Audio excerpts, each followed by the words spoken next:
All right. So, hello, everyone. Welcome to my show.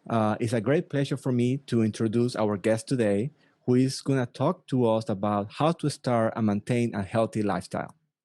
This is a subject in which we all be deeply interested because it's a way for us to avoid unhealthy habits and we can engineer a better life for ourselves. Our guest is a motorcycle fanatic, a pro natural bodybuilder, health coach, entrepreneur, and definitely now a cop. So, welcome to my show, Stephen Chip. Thank you for your time and being spending time with us. All right, thanks for having me. Yeah, definitely. I definitely want to pick your brain in the health topic, right? I know we definitely have multiple dimensions to health, right? Our mental health, right? Our physical health, right? Our spiritual health, and all those things combined, right, make you a better human being, right? And but I think also some of the things start with your physical health, right? And for me, I feel like if you can start with your physical health, then you can progressively work on the other areas, right? And how would you define health, right? What do you mean health for you? Well, I mean, I think health is overall broad, and the definition of health is different for each person, right? So I can only speak for myself um, in terms of in terms of health because I have my own personal life, my own personal goals, whether it be touching back to what you were saying, mental, spiritual, and physical. So it more or less tailors to my lifestyle, and I hope that with each piece that I'm able to manage, it'll either complement one or the other, or at times, possibly even compensate for areas that might be lacking, and help me bring up those areas. I guess on a holistic or organic growth, if I could say it like that. But yeah, I mean, for me, uh, I would probably say the most important piece on health is probably rest. I Rest. think that's probably the hardest thing for most people to do, including myself, is is is just resting. So Yeah, it's funny you mentioned that because that is something very hot topic right now everywhere, and that is recovery, right? And there's this theories, right? That, for example, you need more rest, right? Then you also need to work out because you use exercise, right, to stress your muscle, especially if you want to grow. And it's during the rest period, right? The recovery is that mhm. you grow, right? So but there's that this mentality everywhere you go, right? Like no day off, right? Like if you don't go to the gym, you're slacking, even though that you're tired, and you have to take like two pre-workout, you take it, right? You do whatever it takes. You have to work out every day, twice a day, right? And a certain time, I feel like either that take all your life, right? And Mhm. you cannot do anything else, right, with your family, or you're not progress, right, at the way you want to progress, right, because you are not incorporated recovery, right. And I think that's what one my mistake when I started, like at 20, I was like, oh, well, maybe at 20 I can go all day, right, and you will not feel like you need recovery. Well, past your 30s, right, you definitely need like a few days to recover, right. What do you Mhm. think that do you think what do you think that recovery how important is recovery? Yeah, it's important. I mean, let's even shrink it to a on a smaller scale. Okay, so I know briefly when you and I were talking, we got on the meeting, we were talking about injuries. Okay, injuries. In reference, you had mentioned your daughter had a cut on her chin. So let's just use a cut. How long did it take her for her to get that cut? A second. Right. How long does it take for it to heal? Yeah, More it's than a still, second, much yeah. more second. So on a different scale, working out, you're tearing tissue. Um, So if you continually tear the tissue, you need rest to repair it. And just like a cut, it's going to take time for that tissue to repair and regenerate new tissue. So for a person who is trying to grow, whether it be athletically, uh, or muscularity, or anything in terms of through exercise or functional training of any sort. It doesn't take much time to train it, but it definitely takes more than that amount of time to recover, repair, and get the body to be in the healthy shape it was in prior to the exercise. So prior to the muscle damaging, you know. Yeah, definitely. I think, yeah, is I I don't know if you experienced this, but when I first started, you pull out magazine, right? Before Hmm. all the internet, you pull like Muscle Fitness or different type of magazine, and you see these big guys and they promote your routines there, right? And then they're like, oh, you have to work out, or like Arnold, right? Like, oh, 6 days, Hmm. 6 days, or rest one day, right? And but I feel like at that time I didn't know much better. I didn't know much at all, right? So you think that you have to follow that, right? And because maybe you're young, you can do it, but then you might not reach the potential you can be, right? If you don't Hmm. incorporate recover. And I feel like there's a lot of misconception, like there's no such a thing as overtraining, right? Uh, and if you incorporate recovery, right, in your program, I feel like you can work out and maintain a healthy lifestyle all the way to when you're a senior, right? Hmm. Because that's what you want to maybe strive for, is that you want to be able to work out, have a healthy lifestyle long term, right? Because you can hit it hard and you can have the best physique, but then for a certain period of time, Hmm. because then your I your agree. joints, your knees, your neck, or your spine might deteriorate, and then you might be injured by 50s and you might not bend down, right? So I feel like that is a consequence of not no understanding, right, the science behind exercising, right? I And I so agree. I mean, I think I think I think that most of us, you know, including myself, if I didn't pursue the higher education later on, or even did the research on my own, I probably wouldn't be aware of the process, you know.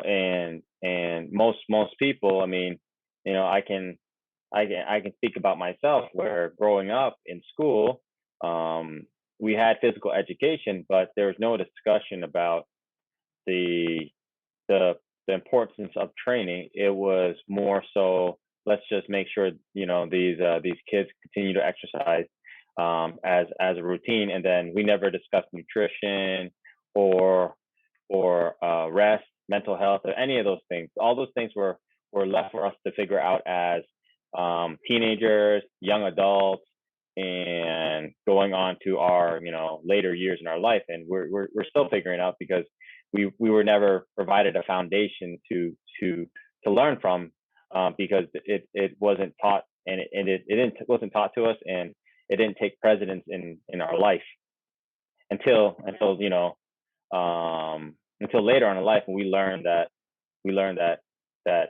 through healthy choices, it becomes the preventative measures or preventative medicine to our later years in life. But a lot of people don't learn that until the very late, when they begin to speak to their doctors, and their doctors tell them the same statement. Well, maybe if your lifestyle was different when you were younger, you wouldn't be having these problems.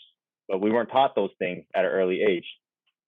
yeah, that's a really big point, because if you start the foundation and the knowledge right young, then they have a better understanding, right, or what to do, right? And like Hmm. you said, sometimes I didn't have that knowledge too, and you learn by mistake, right?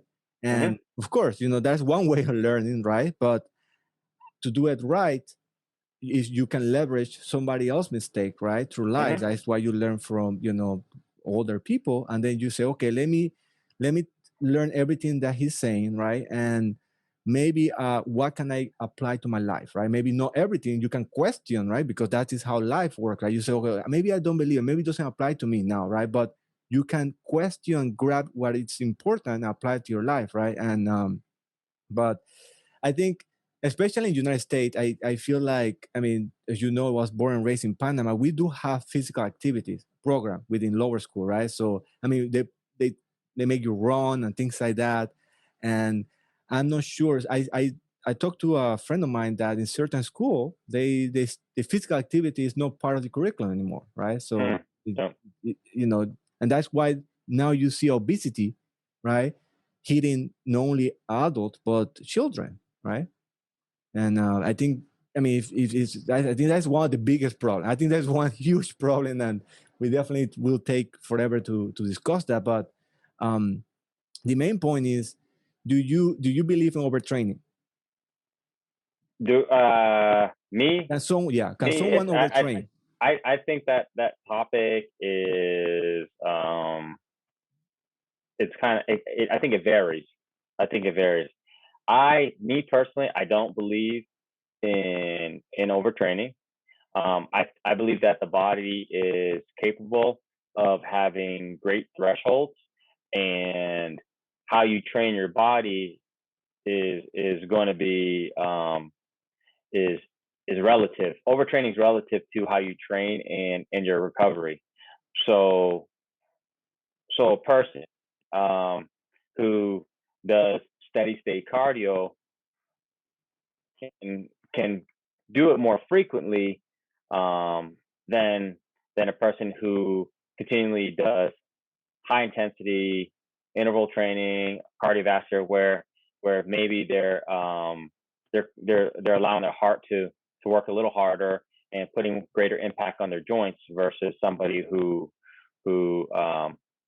pedaling on a stationary bicycle. So I think it varies. And at the same instance, a person who works hard and does that heavy load or high intensity, they can in fact train their body to handle more a greater capacity. So two people aren't alike, and one person may appear to say, I feel like I'm being overtrained, and maybe that's the case in their case, but the other person isn't. So I think it varies from person to person. I think the idea of overtraining, um, it's pretty relative. I think that's one of those areas where you have to base it on how you feel, and rest accordingly when you believe that you need greater recovery than previous. But I think it varies from time to time, and how you're training yourself. But I don't think there's a simple way to figure out, or a simple equation for overtraining. I wouldn't say that. I mean, so I'd say I'm kind of partly believe it, and then the other part, I don't, I kind of take it as a grain of salt in the meanwhile. No, So that's very interesting, that how mhm, you say that, because it's true. You cannot do a blank statement that overtraining exists, because someone that is just going to doing a incline at 3.0, right, just walking, they can maintain that every day. They can work out 7 days a week because they are not pushing their threshold of their mhm, limits, right? And they can go further. So maybe from 0 to 100, they might be pushing to 40, 50, or 60, but someone that is hitting the gym at 90% or 85%, or trying to go all out, they might need to step back and recover, and mhm. and they can overtrain if they are going 100% every single day. Yeah, and I agree with you. I mean, that would be the same thing as, I like to compare the human body to a car, because most people drive cars, they've owned a car, and they've had to deal with having a newer car, and later in life having an older car, and going through the process where if you drive that vehicle without allowing it to rest for a very long time, they can feel that vehicle overheat, and things begin to break down. I mean, and I think that's the same as the human body, but at the same instant, um, if you stop training, just like if you stop driving your vehicle, then the oils, the fluids, everything that allows the vehicle to move in a smooth fashion will will begin to actually fall apart and deteriorate from lack of use. And I think that's the same thing as a human body. So it's it's a good comparison, because I mean, people may say, well, I need to rest for a long time. I said, yeah, 100% sure. But if you rest too long, at the same instance, you're going to find that the body is going to break itself down, and what you may have known it to be able to do and perform is becomes a lot more difficult, even may even bring a lot of pain to the performance the next go around. That's I like that analogy a Mhm. lot about the car, because you can get a brand new car, right? And it's running smooth, right? But let's say that you don't change the oil, you don't rotate the tires, you don't do maintenance, right? Mhm. And then after a few years, or many years, right? As the car gets older, if you don't have taken care of it, right, early on, they might start breaking down, right? And it's cost Mhm. so much to get back into a healthy car, right? Yeah. This the same way as our body, right? So if we start young, right, with the good foundation of what it, how to properly exercise and nourish our body with good nutrition, then as we get older, because that's a fact, right? Nobody in this earth have missed getting older, right? And that is, Yeah. our kids. It's true. We're gonna get old, right? Sooner or later, Yeah. right? I mean, when I was young, right, I thought, oh, I'm never going to get old, right? Never going to Mhm. reach 30s, right? And then when you're 30s, you're like, oh, you're still young, right? Maybe 40s, right? But uh, I like that analogy a lot, that because if you take care of your body, right, if you take care of your car early, then it will serve you well when you get old, right? Oh, yeah. I mean, every human being has two things in common. We were born, and we eventually will die. Yeah. So what we do in between it, and the amount of time that we have in between being born and death is different for everybody. But it's how we utilize that time, and how we manage it. It could either be a smooth ride, like having like you were saying, if you maintain a car, you could go all the way to 400,000. There's cars that are well over 500,000, and some cars even hit 1,000,000 miles. Yeah. And you can talk to the owner, and he'll tell you exactly what you just said. I did everything I was supposed to do all those years to properly maintain that vehicle, to ensure its longevity. They didn't just said, you know what, I'm going to drive it and park it in the garage and let it collect dust and change the oil whenever I feel like it, and change the tires, and et cetera, et cetera. I mean, it's not like they did. They'll tell you that this vehicle has been on a strict routine for many years, and that's the reason why it's been able to last as long. And I think same with the human body. I mean, what you put the body through, if you're constantly cranking at it and hurting it, you can expect to see arthritis, right? Yes. Um, I think most of us will all see arthritis at one point in our life, just in what capacity, and that's up to us on how we do it. I'm not saying that to not exercise and to not work hard, but at the same instance is to everything's got to be everything's got to be at a manageable level, not in excess. You gotta know when to control, to slow it down a little bit. Also, So I know, you have extensive experience, right, from hmm coaching, and I personally can attest from your knowledge, right, of coaching me. Uh, how how someone, right, that's listening to this conversation, they can detect, like, okay, at what level is too much, at what level is not enough. You know what I mean? Like, in the back of, am I pushing myself hard enough, or maybe I'm pushing myself too hard, and maybe without good form, right? hmm And So just like generic, right? Like how would someone, I guess it will be different, of course, for a beginner, right? Somebody that's starting to work out and a seasonal, lifter that they have been doing it for 20 years. But I guess the fundamental is there that they both can get injured, right? If they push, Mhm. because the experienced one might have a higher level of tolerance, right? Or experience or their muscle, right? They might need to overload it more, but they still can maybe push it too much and they can injure, right? So, Mhm. why do you think that would be a good indication for someone looking at their own routine and their own symptom body that they might be like, okay, I need to rest, I need to back off, or maybe something is not right, right? It for me, it's your training formula. Okay, your training formula is the true measurement of whether you're heading in the successful direction, or you need to reevaluate and figure out what you are doing wrong and what you could do doing better. Um, I my biggest advice to anybody who trains, okay, and this is not even just training. This is an overall thing. If you're unsure about your life and which direction it's going, journaling is one of the most successful tools, in my opinion, in matter, because we can do everything we want to do, right? We can do everything we want to do in a manner of training. Um, and we can begin to question ourselves, what did I do wrong?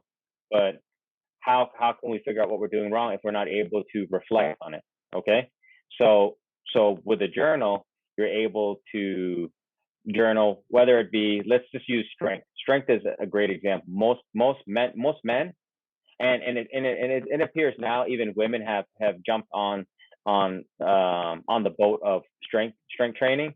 Um, is most men and women now who strength train, their primary goal is to see growth in numbers, on the amount of weight or repetition or combination of exercises of some sort, that they're in. So that's a great way to do it. So, going from week to week, journaling what you're doing for your routine allows you to be able to review what you've done, and then even possibly dissect if it's not moving in the direction that you're going. That's one.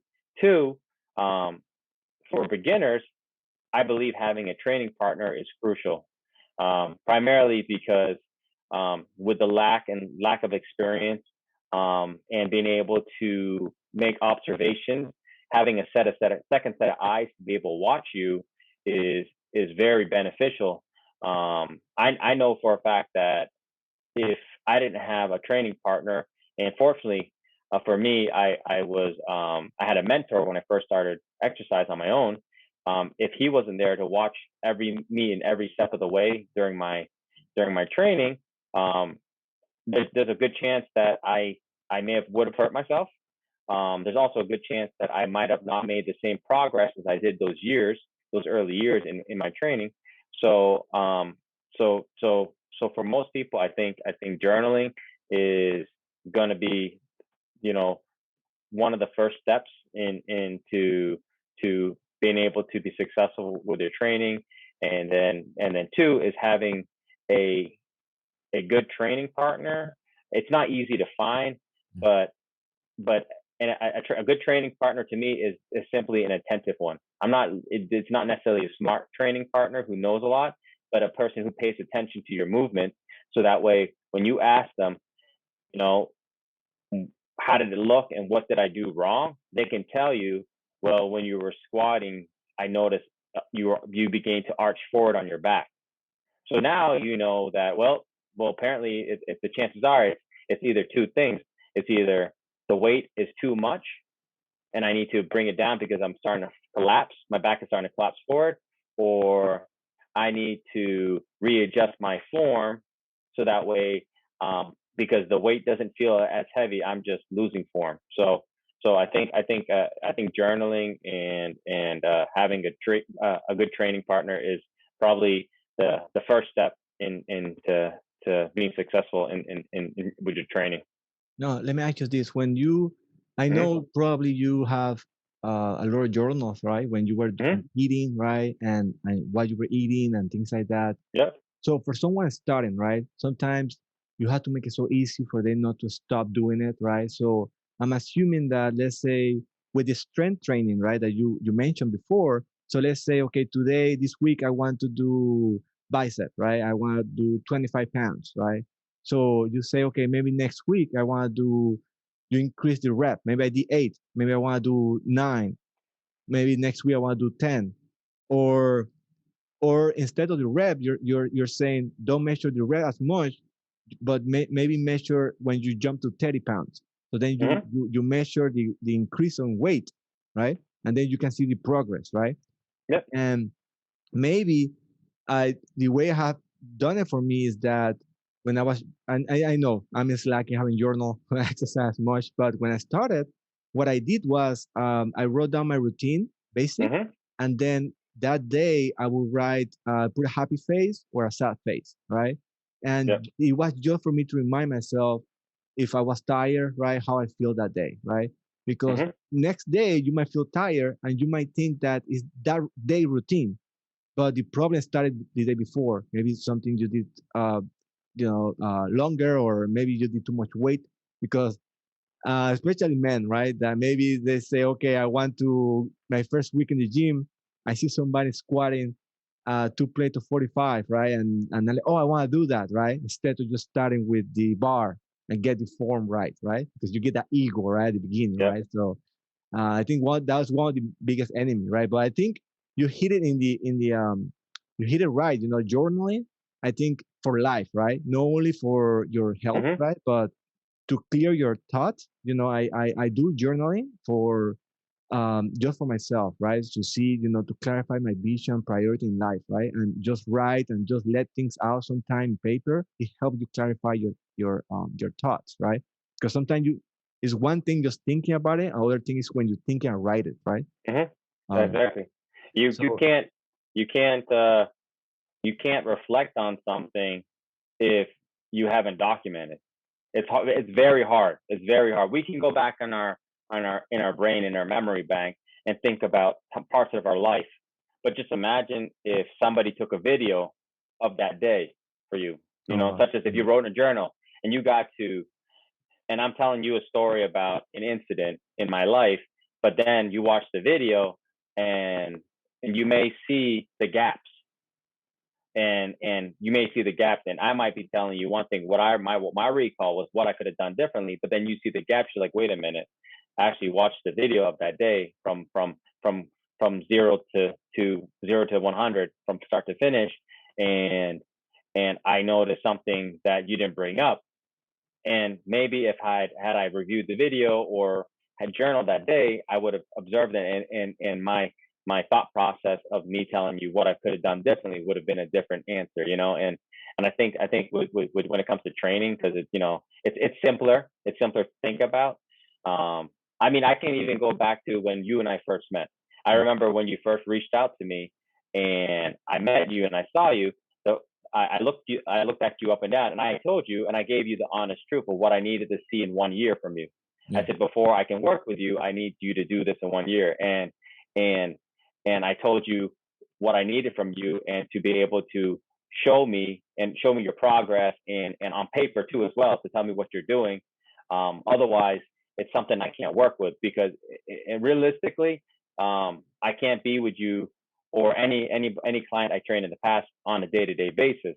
So that journal is crucial for a coach to see, because that allows me to see your life as it is and dissect it. Because if you had a bad day and you told me that you had a difficult day in work, now I understand why you were having issues with your training and diet that day, because there was an X factor, an outside factor, external factor that came into your life. But here's the thing: most of us aren't paying attention to those things, because we just live. We live our life. I'm a true proponent for journaling, but I'm also a glutton for reminding myself to do something that's important. I still don't do it even to this day. I have difficulty rejournaling now, and I wonder why.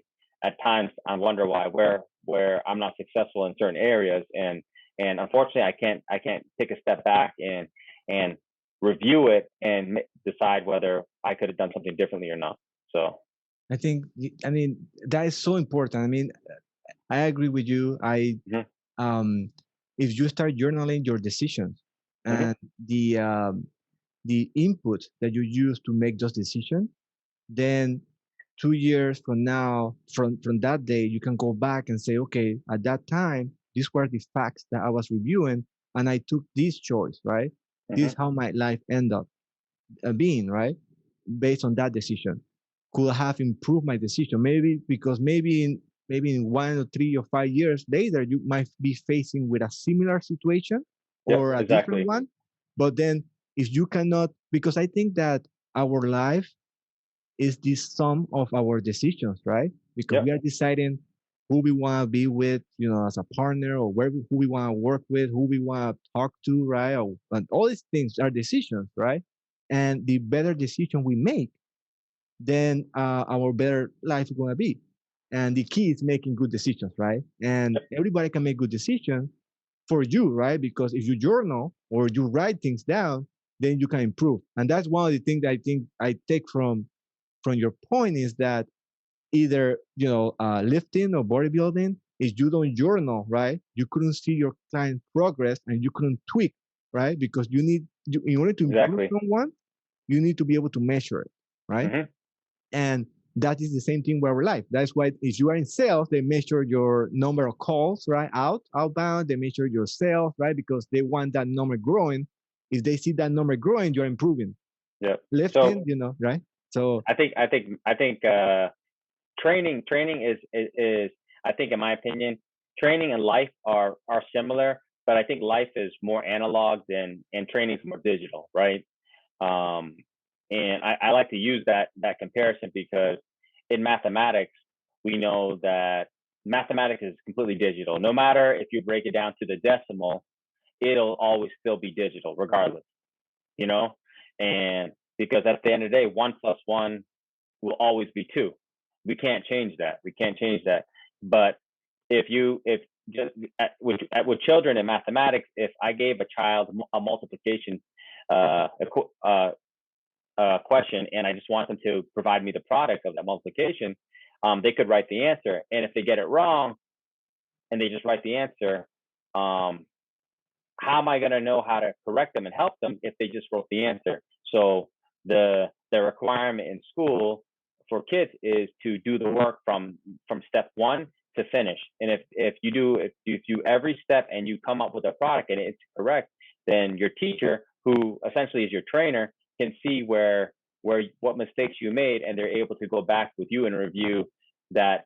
In the third step of the equation is where you made a mistake because you didn't carry over the one and then you didn't add it to the the the the sum at the time before you find the sum of the total product, so I think that that's with journaling, because journaling is I think can be twofold. It can be, the first fold is finding your flaws and your mistakes and being able to adjust, and then number two is finding what works for you. I think when you find something that works for you, I think that is priceless, and if it works for you, the chances are, if you repeat the process, there's a good chance, in terms of training, there's a good chance you're gonna end up getting the expected results again. You know, so I no, think I even told you that when you were competing, I said, what worked for you? And you told me, and I said, let's stay with that. Let's stick with that. It's working right now. We're not going to change anything because we're getting and we're getting the exact results we're looking for. So let's repeat it. So that's why when I remember coaching the final stages for your competitive bodybuilding, once we found out the last piece that worked, we repeated it for the next couple of weeks because we were getting the exact same product each week, and there was no need to change it. no, I think I agree. I think that Mhm. well, I guess I always thank you, for making that dream come true for me, right? So for everybody listening, Steven was someone that not only helped me right through my first bodybuilder competition, but I remember, right, so many days I'm like, oh, I call you and I'm tired and I'm just like mentally, right? Not only the physical part, but the mental part, like, right? Like, oh, I might not feel like doing it right, or doubting yourself, right? Routine. Oh, that was definitely that make you grow in certain way, you know? Hmm. And I the way I see it now is that it's not like the end result, right? Like the just the bodybuilding at the end, but the process, right? Like Hmm. going through that and the discipline that you have to uh, stick with, and the nutrition, things like that. I think that those principles can help you. You can apply it to different aspects of your life and make it better, right? 100%. I agree completely. And I think that if everybody listening, I think if you can just grab one sport, right? Because it doesn't matter. Yeah, it can be basketball, right? And then you use that, right? The like for example, sport. Bodybuilding is kind of selfish, right? Because you're by yourself, right? And then maybe with your coach, but it's you, right? It's all Hmm. about you, right? Compared to a sport like basketball, right? That's or soccer, right? Or Espanol, right? Football, right? But Hmm. soccer, right? That you have a team, right? So it's different dynamic, right? But in every sport, I think you can learn things, right? You can apply for your life, right? But um do you still have your journals on your bodybuilding journey? Do you still have them? I um I think I do. Lost them? I think I still have them somewhere. It's some of the things, those journals were some of my prized possessions that I still go back into. Um, it's not frequent, from time and time again, when I'm more or less just reorganizing and cleaning the closet, and it's rather nice to see. And part of that journaling was all the progress photos I used to take of myself to see. Um, Part of my journaling was the photographs, because with each and every photograph, I used to write with the pictures, um, my weight, um, the date, the time of the day, what I ate the day before, how I felt, how I slept that night before. So I would take a photo in the mornings, because um, to me to me the mornings was after a full night's of rest was a good determining factor of where I was from the previous day. So I used to write all that stuff, and I because I truly believe that once I saw how I looked in the morning, um, I could determine, the difference, because I would do things that were differently. For instance, you know, that night before I may have slept 6 hours, and then the following night I slept 3 hours, but my diet didn't change. So you could physically see it in your body through the lack of rest. And then the previous day I may have had a gallon of water, and then the following day I may have only had a cup for some odd reason. And you begin to see how your body morphs and changes. And by journaling, you got to see your moods too. Oh yeah. There's a lot of things that you never pay attention to, because we don't pay attention to it. If we choose to pay attention to our own lives, I think most of us would be very surprised what we would see and what we do on a daily basis. I think that's why we have wives, because they tell us on a daily basis what Well, what we do wrong. Because to me, journaling to, can to me, I'm perfect, man.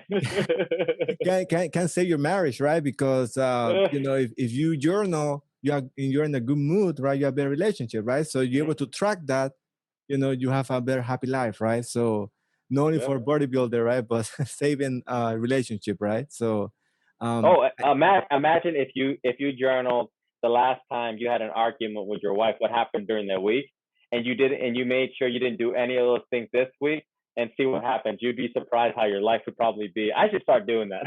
oh man, yeah, I know. I think, yeah. because Uh, they're uh, I think they're the ultimate life training partner.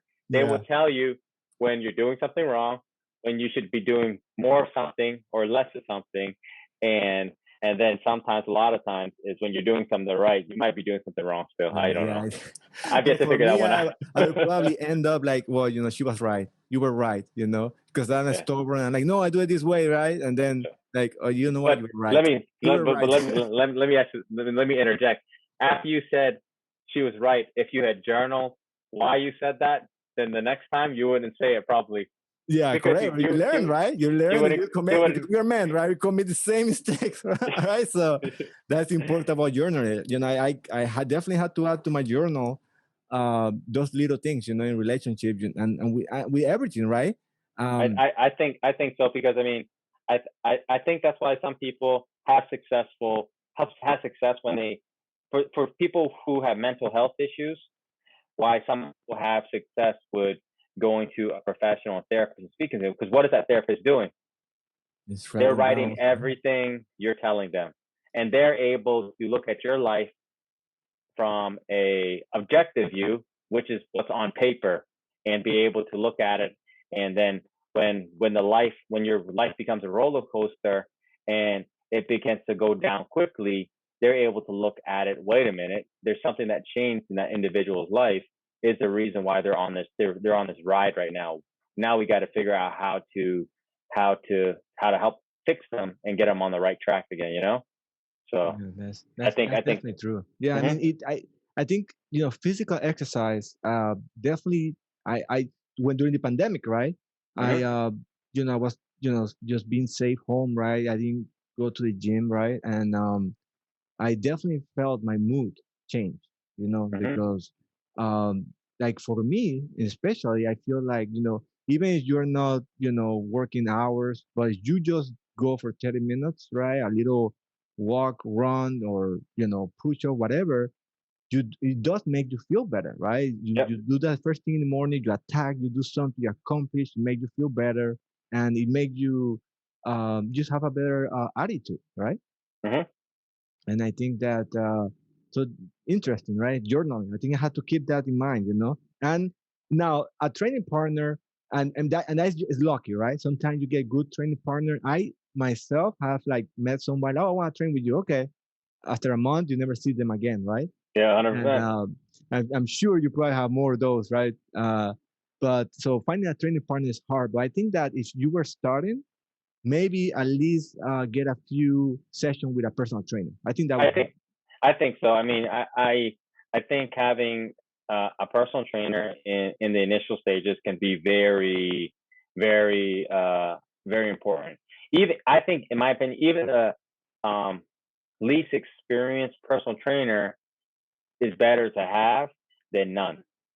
So because it's the second set of eyes that is constantly watching, like you're, I'll just, going back to what I just said about having a therapist of some sort, or a counselor, is having the second set of ears, hearing. So with the trainer, it's that second set of eyes that is watching you in every movement, and allowing them to help make corrections in areas where they think with their eyes, um, where your shortcomings are, and allow them to make the adjustments for you, so that way going forward, um, you're able to not make those same mistakes, or have the uh, same same problems in certain areas, because now that somebody has seen it, you're able to make the corrections. Yeah, I think you hit two good points there. That first, finding a good personal trainer, that's hard. Someone that um, is able to identify, your weaknesses, help you improve, right? Keep you motivated, and most important, help you one day in the future have that love for fitness that you can continue down your own, right? I Hmm. think that because that personal trainer can, you can move for a job somewhere in another state, right?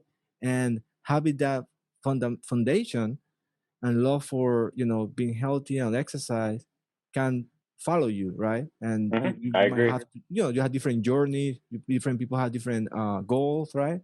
But yeah, definitely a personal, I think that is true. Definitely a personal trainer can help you, a good personal trainer, and you Hmm.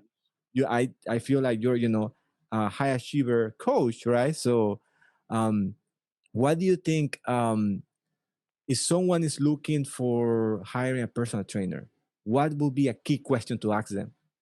Like, just to know, like, okay, they're good. At least one or two. What do you think they should ask? I think I think I don't think it's a key. I don't think it's the question the person asks. I think it's when hiring a personal trainer. I think it's the other way around. I think the personal trainer has to ask those key questions and want to discover what your goals are. A bad personal trainer is going to set goals for you. I think and being a novice athlete of any sort, or a novice person to the gym, it's difficult to find goals.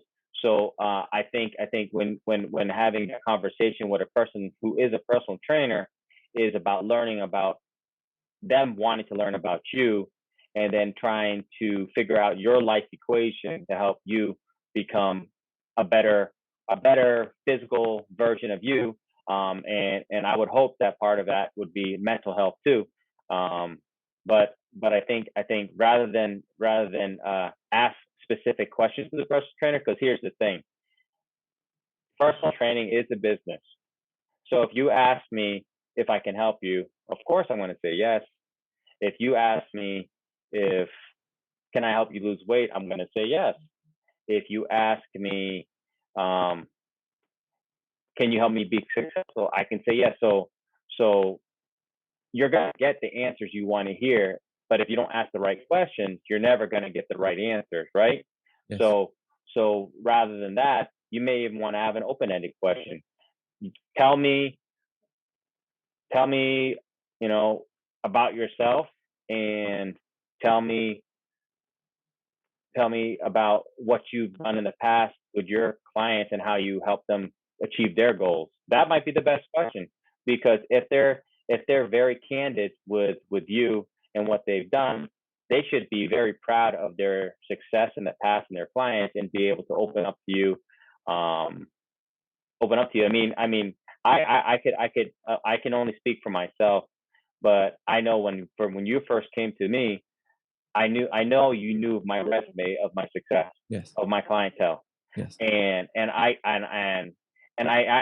one point you even met some of the people that I was coaching, Yes. and you've got to witness on firsthand of their experience with me, and how I treated them and how I treated you, and it was different but not different, because you both had different goals. So my my my my manner of approaching and my dynamic with you and them was going to be different, because it's two different people. I think a good personal trainer is has to be a good teacher. They have to be able to adjust and mold accordingly to their clientele, because people aren't black and white. They're very gray, and they're 100 shades of gray. Is that like a book?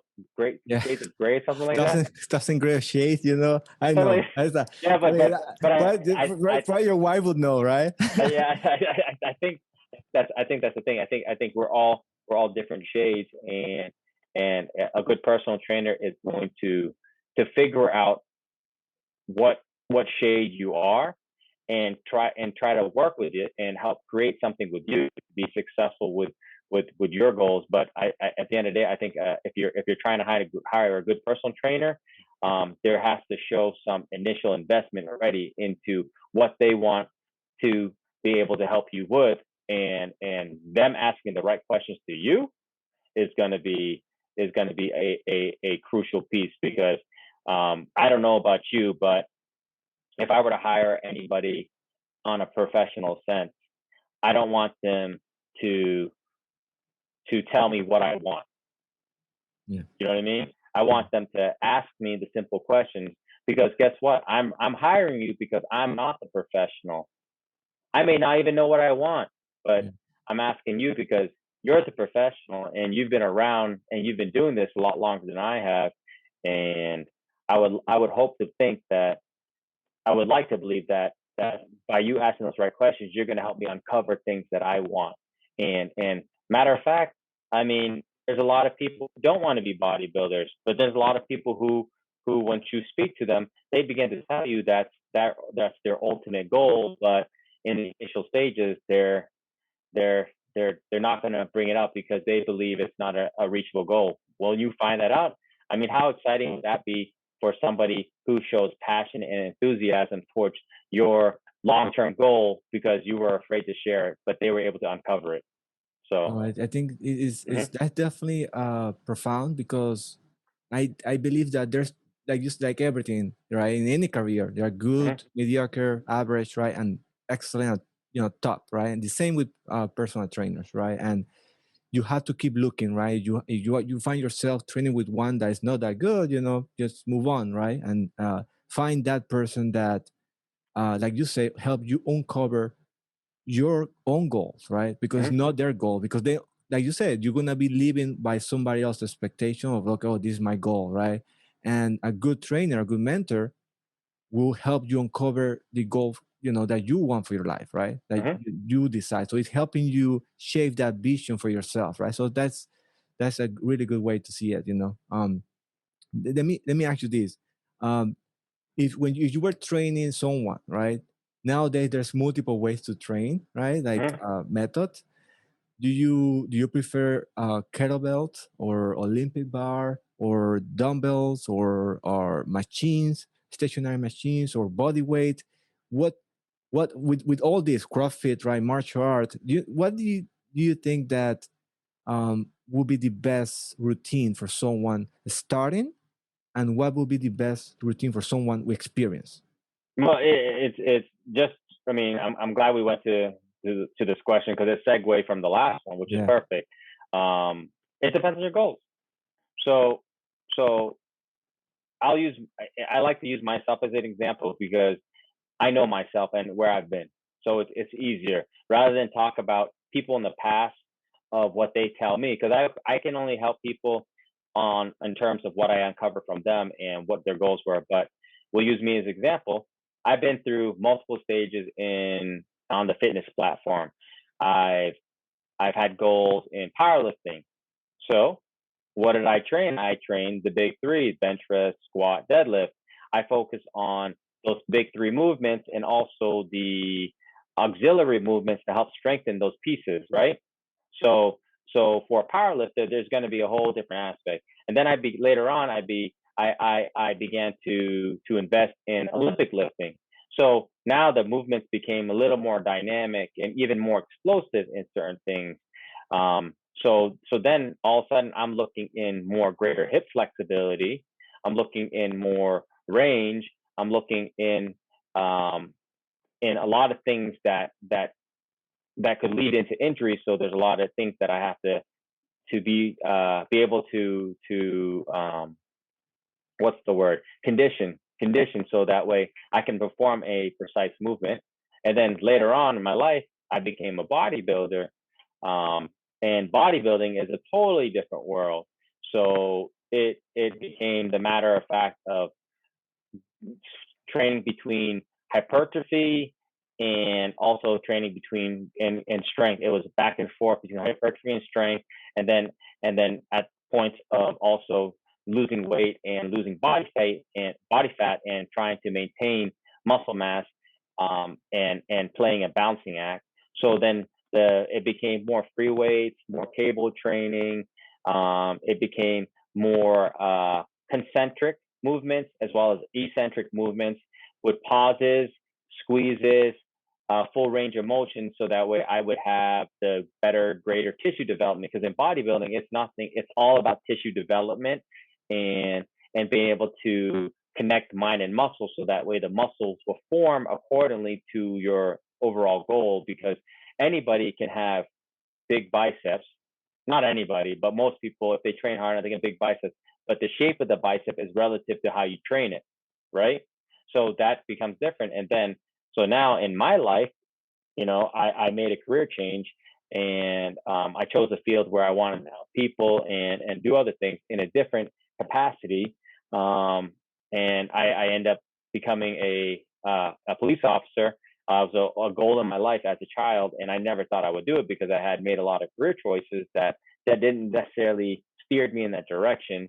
I was very successful in the other field, but life changes, and when an opportunity arises, it's up to you to whether to get it. So I chose to get it. So now my life, a lot, my field of work doesn't want me to, and I say doesn't want me because the way I observe it, it's not a matter of being strong and large anymore like a bodybuilder. Um, there's I'm doing more cardiovascular movements. Stretching is a lot more important now because of the movements. My conditioning is involving more again with more more rolling, fighting techniques and stuff like that because those are areas I need conditioning because my job becomes physical with people if I have to put hands on. So the matter of training is relative to what your goals are and what your lifestyle is. So you may find that your movements need to be great, more functional rather than eccentric and concentric from bodybuilding because you have to be a firefighter, and you need to pick up a hose, climb a ladder. You have to do certain things. So being a bodybuilder actually might be um, might be a deterrent to you being a successful firefighter. And and then if you want to be a great bodybuilder, then you might not want to do CrossFit because CrossFit isn't going to help. Now, CrossFitters are in great shape. A lot of them are very in great shape, but they'll never be a great bodybuilder through CrossFit because it doesn't put emphasis on growth and development in muscles a way that a bodybuilding program would, and vice versa. A bodybuilder would never be a good CrossFitter because their training design isn't to be able to do an AMRAP as many reps as possible in a sequence amount of exercises within a time limit.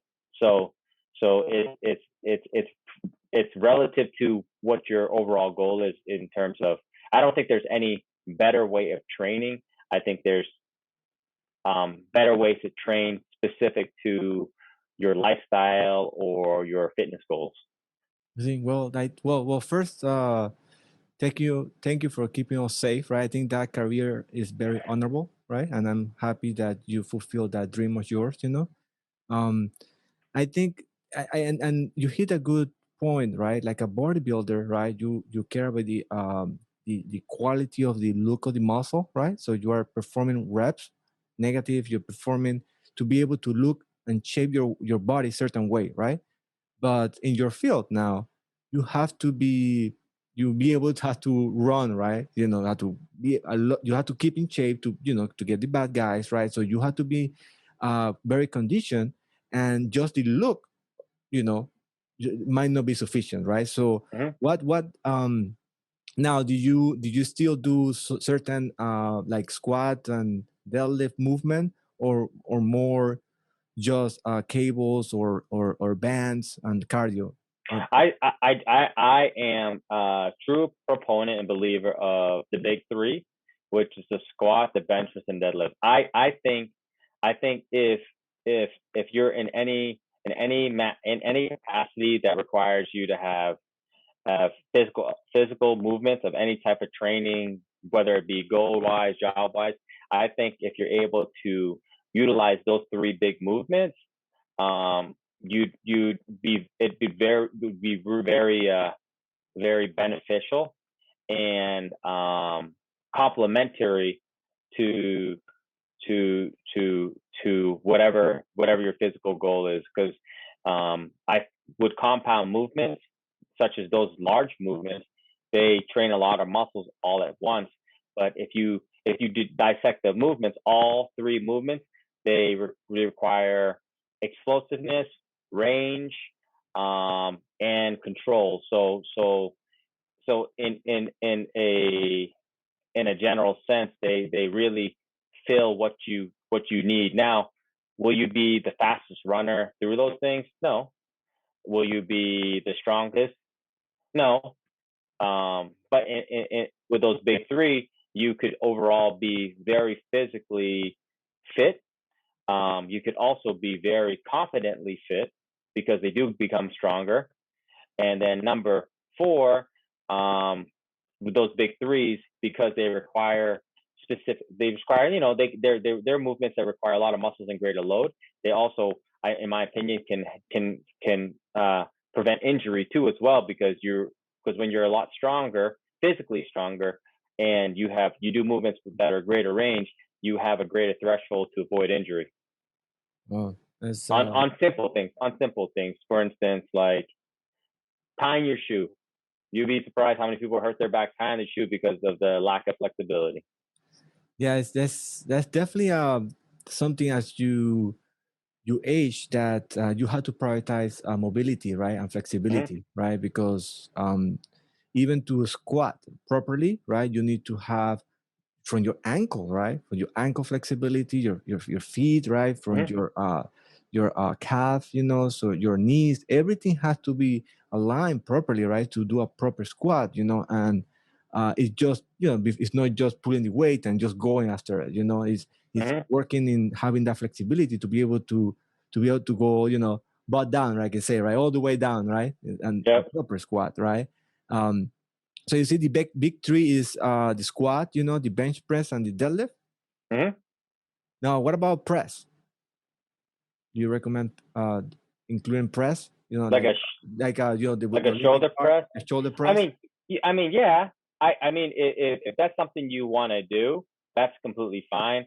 I think that's on a different scale. I think a lot of those movements are for a later time, for people. They need to be able to have laid down the foundation before they can move into that. Because if you look at the push press, so a shoulder press, a standing shoulder press, or a push press, a squat already laid down the foundation, because in order for you to support that weight above your shoulders, you need to have strength in your legs, your hips, your lower back, your core, and your shoulders to even support the weight.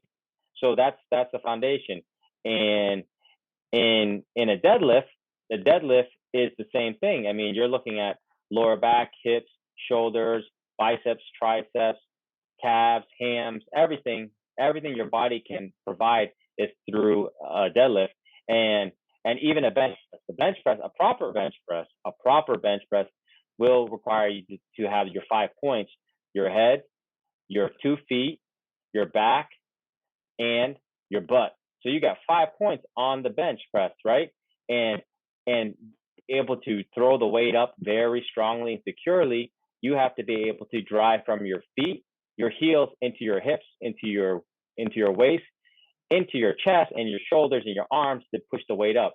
So all those little pieces are going to come to play in those big three movements. A lot of people don't think about that, and they move accordingly. And they move accordingly to bigger movements because it's a current fad right now to do certain movements, and they wonder why the minute they bring that weight, why their body folds and collapses, because they have yet to condition the foundation of exercise in terms of strength training. So Yeah, that's definitely important because you want to have your quads and hamstring development, right? One, mhm, if you have one more developed than the other one, you will not perform the yep. best you can, right? And but for the bench press, do you keep your arm your shoulder apart or closer? How's your form for the bench press? Well, that everybody's a little different for a bench press. It's relative to your body, and also your range, because some people might have pain in their shoulders in a different way, so they may have to adjust their hands a little, their shoulders a little lower, and I mean, sorry, their elbows a little lower. And some people might have a lot more excess muscles or other things in between their their their latissimus dorsi, so their the thicker part of their upper back and their arms, so they might end up having to push a little further wider. So it's relative. Um, Essentially, the biggest thing to a bench press is to on a basic level would be to be about 4 to 6. Your hands should be 4 to 6 inches wider than your shoulder, and your elbows should be in a position of a natural form. So not be exaggerated, whether it be down or low, where you're because you'll find that if you do it with the moderate lightweight, you're going to see a very natural movement in those arms and the shoulders without any force. And in that natural movement is when you're, in my opinion, is where you're going to get the greatest power because your body always will fall in I don't even know if this is the correct word or not, but in a homeostasis form, I guess, you know what I mean? Something that it knows naturally where to go to. So anatomically Yeah. correct in that form. Because if I were to have you sit on a stool, you would, and I said sit on a stool properly and correctly, you can't help but do it anatomically correct without falling forward, right? Yes. And that's the same as squatting. If you did it with the correct form, you can't help but do it correct. It's when we we do excessive weight and we begin to collapse and fall because we haven't developed our muscles and strength in the right way. But so with the bench press, in general sense, I think a neutral grip, which is a pronated grip with your thumbs wrapped around the bar and about hands width, about maybe 4 to 6 inches wider than your shoulders, and you let your elbows fall naturally where they should be initially, and learn that form is probably, and then as you get stronger to maintain that form, I think that's generally speaking the basic bench press form, and then it changes over time because of your body size, how much muscle you have, or even if you want to develop your chest to look differently. So but that's much later, more advanced training. Yeah, you have to have that foundation there first, Mm-hmm. and that's why it's so important to have either a more experienced partner at the beginning, right, to Yep. train, and or at least somebody that is going with you to the gym, and then Yep. be able to help you through that. So I think definitely we have gonna have a part two, right, to this interview because I do have a long list Oh, of geez. questions that I want to ask you, you know, and I wanted to pick your brain, but let me ask you very well, two things first. The squat. I heard or read a lot about like a tall, very tall person who have different leverage than a short person when they go to squat, right? So maybe Mm-hmm. a really tall person, they might want to do a variation of the squat. So maybe front squat or hugging or a different type of squat, even with landmine than a short person. Is that that's has some ring truth to it, or everybody should be able to do it regularly with good form? Everybody should be able to do a regular good form. This is where hip flexibility and range comes into play.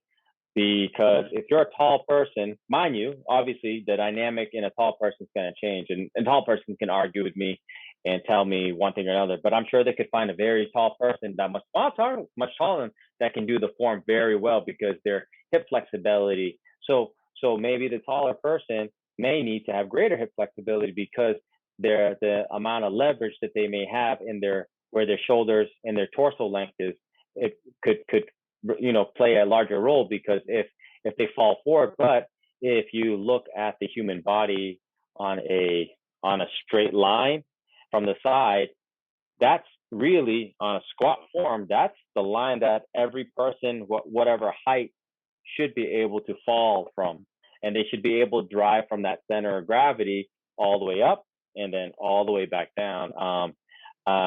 I think they're doing an injustice to themselves by using a landmine or doing a leg press and everything like that. Because what's going to happen is they're going to develop that muscle and strength and nice. I mean, I'm not saying they can't develop good looking muscles. They can, 100%.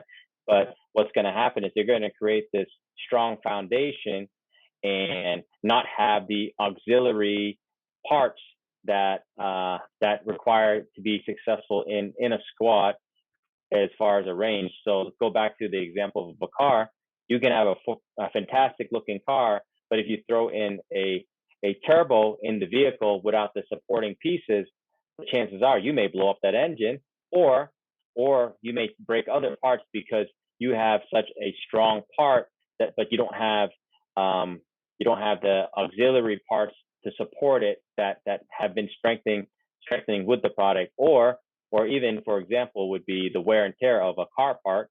You're putting a brand new part with old parts, so that brand new part is much stronger than the old parts, and then the old parts begin to break because you didn't replace the old parts for new parts. Same thing with squatting. It's conditioning those pieces, and I don't believe you can condition those pieces um, without having the range you get from doing a squat. I don't think so. I mean, I've seen more. There's a lot of people. There's a lot of reason why people choose leg press and never squat again in life, because at one point or another they made a decision. I'm no longer going to squat. I'm just going to leg press. And then every time they squat, no matter how much they leg press, it becomes very painful to squat. And it's primarily because they've over strengthened, just like you were saying, you can have stronger muscles than the other, and that it actually ends up being, it works against you. You know, it doesn't work for you, it works against you, even though you might have good looking muscles that are strong in a certain way, but you're still not going to be able to get the benefits of a foundational movement like the squat, and you're going to end up losing certain things you may have gained. Um, can you? I think those movements can complement it, but I don't think it can supplement for a squat. Okay, Yeah. that's very interesting because people might confuse the isolation movement, you know, with Mm-hmm. leg press than a squat, right? Because you might be isolating your glutes, so your glutes, right, when you do a Mm-hmm. leg press and your front squat, that it will not give you the activation, right? Like you said, like squat, you know, you have to hold the bar, right? Uh, in your back, you know, so your back is, you know, strengthened, and then the same way your glute, every little muscle all the way down, right? So when you squat properly, right, you get more benefits, right? Overall, Mm-hmm. right? For that you can apply to any sport, right? Even, you know, to be a cop or to be a runner, right? 100%. And so I guess if you don't have too much time in the gym, you can just, you know, concentrate in the compound movement, right? So 100%. Yeah. I mean, if you were short on time in the gym, you could strictly squat and nothing else, and that would be a perfect lower body workout for you. And if there's nothing you could do on for your upper body, you could literally bench press and deadlift, and you could get everything you need. You get so much in all those movements, but I think you're going to gain more in those three than in a short amount of time than you could in uh in other movements that, you know, possibly are isolated, but they're unfortunately are required to have a little more advanced training, commitment, and time. So for a new person to training, um, those are very very important movements to do. What it doesn't necessarily have to be heavy, but they're important movements to learn to begin to lay down the foundation, and from that point on, they can build from there.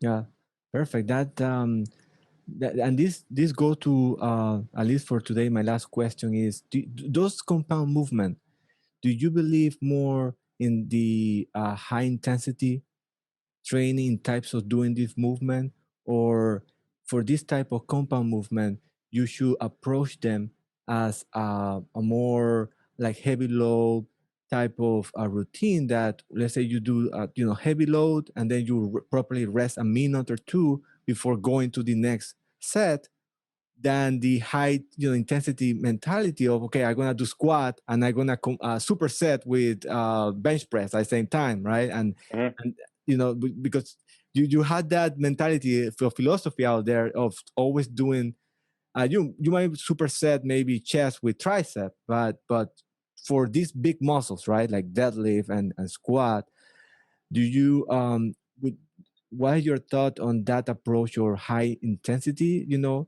resting not as much, or you should approach it more, do the proper rest between set and then hit it again? Well, I mean, that's it. Again, it goes back to relative to what your goal is. So if you're trying to get stronger in an area and become stronger, um, then you're gonna have to rest. You have to rest in between your sets properly.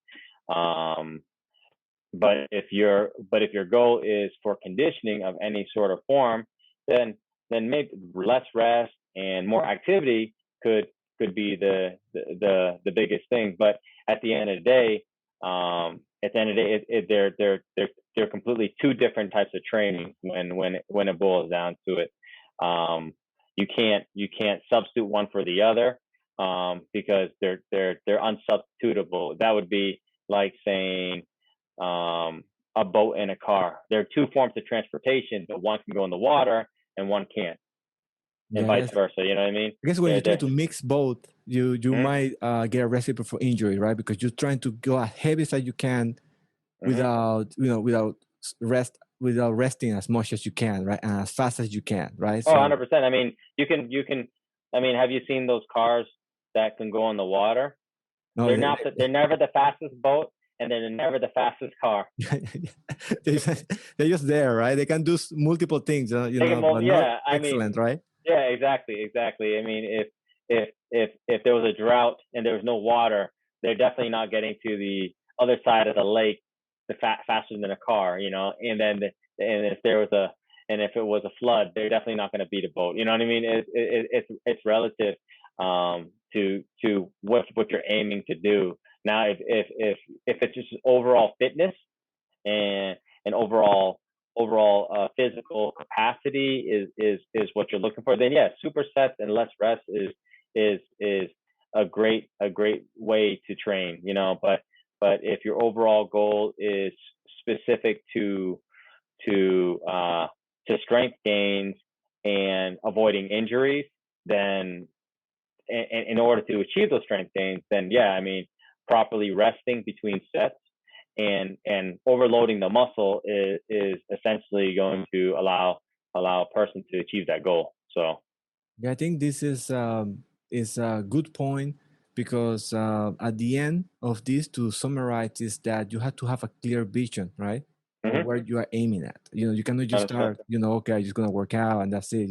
So you have a clear understanding of what you want for yourself, right? That either to the help of a training partner, of a personal trainer, or journaling, right? You Mm-hmm, figure out what you want for yourself, right? And then you just go, try to get the best strategy, right, for you, right, to achieve that, right? And mm-hmm, I agree. and then you learn as your journey goes, right? Yep, And the important exactly. thing is just be clear and then just go after, right? Yep. I think most people already know how to strive and set for goals. Although we wouldn't have so many successful people in this world if they didn't know how to do it. It's just, are they able to transition from one medium to another? That's really essentially what it is. So for a person who says, I don't know how to be successful in one capacity versus the next, it's fair to say, but I can't say that if they're successful in one area of their field in their life work, I can't say they don't know how to properly motivate themselves and how to put the pieces together to be successful. They just need to be able to have a plan and a course of action to take in order to achieve that goal. They already have the basic foundation, which is the focus and commitment. And then they just need to be able to move it on to something else. That's that's uh that's profound. I think that's really good, And because um I lost a lot of hair and I gained a lot of brain. So trust me, I'm going that way, so I'm not even gonna laugh to that joke, right? you're doing better than me. So thank you, Steven. I definitely would like to pick up your brain in other topics, right? And stay tuned, everybody, because later on, we really want to talk about nutrition, right? And you know how important is nutrition, not even for a bodybuilder, right? But to live a healthy life, part of it is exercise, right? But you know, we do definitely are what we eat, right? So next time I definitely want to pick your brain on nutrition, right? And different routines. So, but thank you so much, Steven, for your time and sharing your expertise with us. So thank you, my brother. All right. Yeah, All thank right. you. Thanks for having me.